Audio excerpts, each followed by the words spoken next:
Choc à Viry-Châtillon. Un ado de 15 ans est mort suite à ses blessures après son passage à tabac à la sortie du collège hier après-midi. Le drame intervient quelques jours après le lynchage de Samara, 14 ans à Montpellier. La jeune fille qui, elle, heureusement, est sortie du coma. La ministre de l'Éducation, avait annoncé une mission flash sur l'engrenage de ce drame de Montpellier quelques heures avant ce nouveau drame en région parisienne. Alors parlons vrai. Faut-il aussi punir les parents des agresseurs lorsqu'ils sont mineurs ? Faut-il un plan Vigipirate anti-rix à proximité des établissements scolaires ? Faut-il durcir les peines pour les mineurs ? Et à cette question, comment lutter contre l'hyperviolence de certains jeunes ? Vous dites à 72% par une justice plus sévère, à 4% par plus de moyens pour la police, à 16% plus de moyens pour l'éducation et 8% autres. Vous pouvez réagir. Aude attend vos appels au 0826 300 300. Avec nous, Alexandre Touzet, vice-président du conseil départemental de l'Essonne en charge de la prévention et de la sécurité.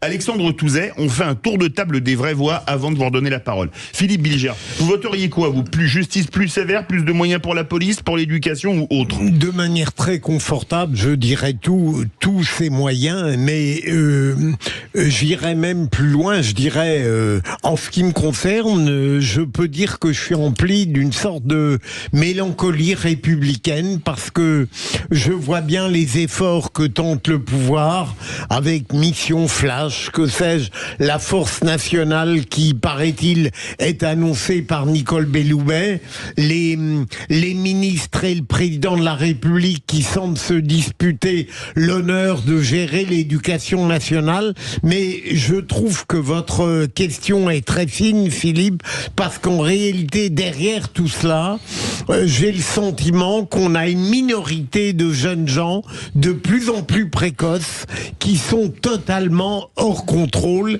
et à l'égard desquels il me semble, et j'espère ne pas désespérer notre invité, on ne peut rien faire. Je suis frappé de voir l'impuissance de l'État. Moi, il me semble que c'est pas les élèves ou les enfants, les adolescents qui ont changé en tant que tels. C'est pas, il n'y a pas une nouvelle nature de personne qui a émergé. La société est de plus en plus violente, c'est vrai, elle est de plus en plus anxiogène. Les difficultés économiques sont de plus en plus lourdes, les difficultés sociales également, celles qui sont vécues par les gens dans plein de quartiers d'ailleurs, par leurs parents, par leur environnement, etc. Et ça rejaillit ensuite effectivement dans la psyché des gens. C'est pas l'ensauvagement dont on parle souvent, qui est un phénomène, je pense, beaucoup plus contestable, mais en revanche, la société, oui, le rapport à la société est de plus en plus violent et vécu comme tel. Pour moi, il y a un enjeu essentiel, c'est le rôle des parents. On est dans une société qui met tout à l'envers. Ce n'est pas à l'éducation nationale d'éduquer les enfants, c'est aux parents, c'est les parents, c'est à ce niveau-là. Pour avoir de l'expérience en ce domaine, je vois dans les quartiers même maintenant assez huppés que les parents ne jouent plus leur rôle, leur respect, l'autorité, que votre non soit non, que votre oui soit oui. Les parents aujourd'hui démissionnent, mettent le curseur au mauvais endroit. L'enjeu essentiel, je ne connais pas de délinquance dans les familles où les parents jouent pleinement leur rôle.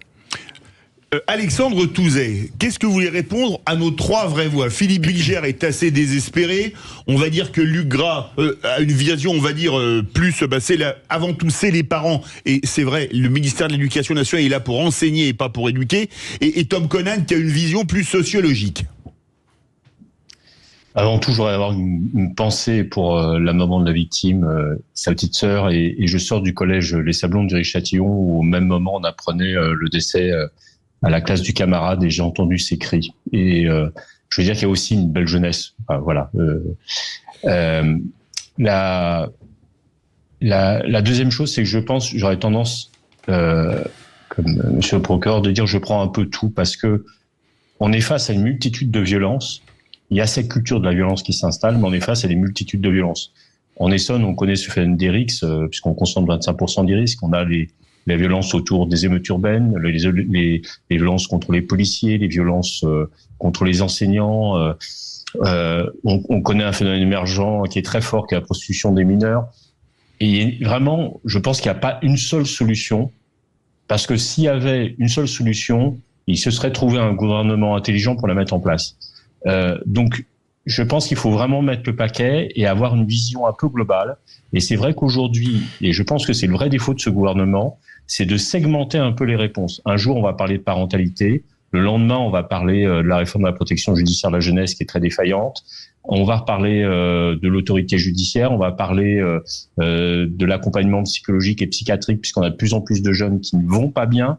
Et je pense qu'il faut un moment, un projet un peu global et vraiment ambitieux, et qu'on passe la seconde et qu'on arrête de segmenter les réponses, parce qu'il n'y a pas qu'une seule réponse. Moi, je suis pour la sévérité, je suis de droite, j'ai aucun problème avec ça, mais on a aussi d'autres réponses à apporter en termes d'autorité parentale, de santé, d'accompagnement pour lutter contre le décrochage scolaire. Voilà, c'est une multitude de réponses face à une multitude de violences. Luc Gras veut réagir. Oui, parce que je comprends ce discours qui dit qu'il y a plusieurs raisons sociologiques, etc.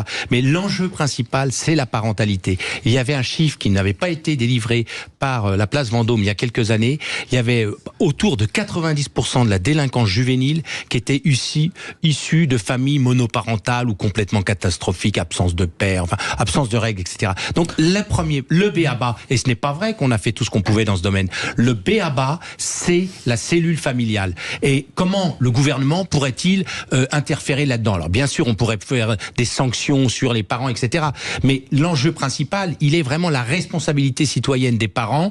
Le gouvernement peut pas faire grand-chose par rapport à ça. Bien sûr qu'après, il y a les jeux vidéo très très violents qui sont partout. Il y a l'absence de police de proximité, d'îlotage. Il n'y a plus les réseaux sociaux qu'il y avait dans les banlieues. Bien sûr qu'il y a plein de paramètres. Mais si on passe à côté du principal argument, qui est qu'un enfant de 6 ans qui est bien encadré par ses parents, il sort pas le soir jusqu'à 10 heures, il ne fréquente pas des délinquants, etc. On a déjà fait un grand pas, mais personne n'a le courage dans ce pays de dire ce discours. Les parents, la cellule familiale, c'est la base de l'éducation. Philippe Bilger veut réagir aussi pour Alexandre Touzet. Oui, je ne suis pas d'accord ni avec Tom, ni avec notre ami Luc Gras. Et le vice-président a fait un constat, a invoqué un certain nombre de causes, mais en définitive, il ne nous donne pas la clé de la solution du problème aujourd'hui. Et c'est ce que je me permets très amicalement de dire à Luc Gras, les parents, c'est capital, mais on n'a pas le temps d'attendre des générations pour que les parents reprennent en main leurs enfants.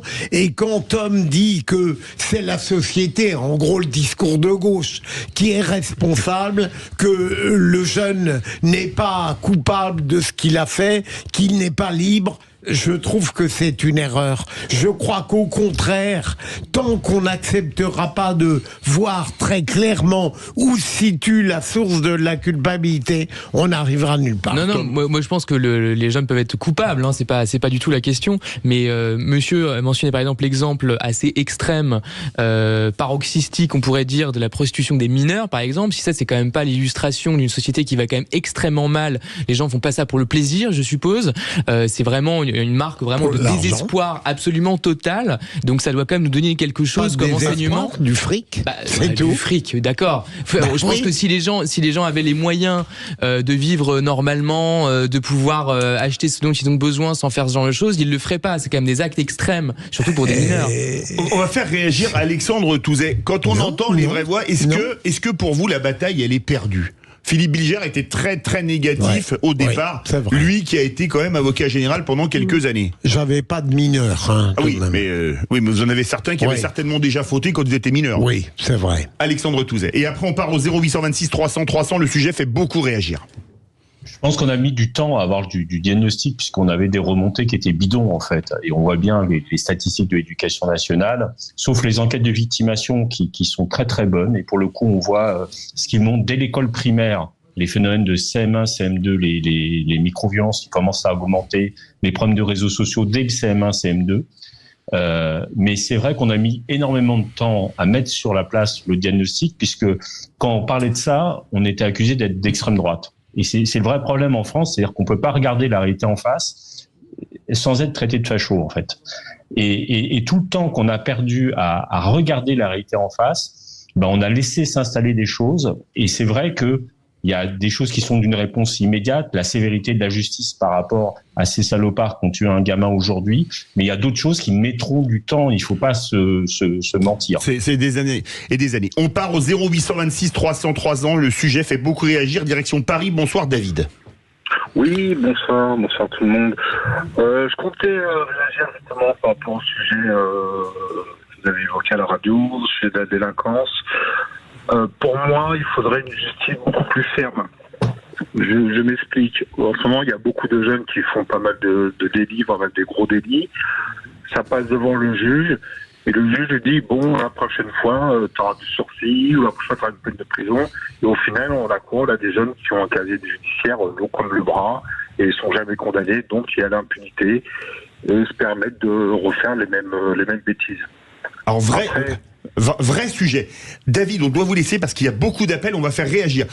Alexandre Touzet, rapidement, parce qu'on va encore retourner au 0826 300 300.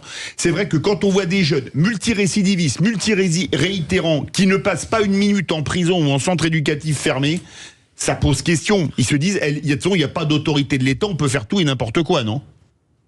Alors, je pense qu'il y a un manque de structure adaptée, premièrement. Deuxièmement, je pense qu'on attend trop longtemps avant de sanctionner, c'est-à-dire qu'on attend trop que le parcours de délinquant se soit affirmé pour apporter une sanction qui pourrait être éducative, ferme mais éducative. Et la troisième chose, c'est vrai qu'on a une inégalité entre magistrats, on va se le dire. Il y en a qui osent taper fort et voilà, et d'autres qui sont encore dans une culture de l'excuse qui devient extrêmement pesante.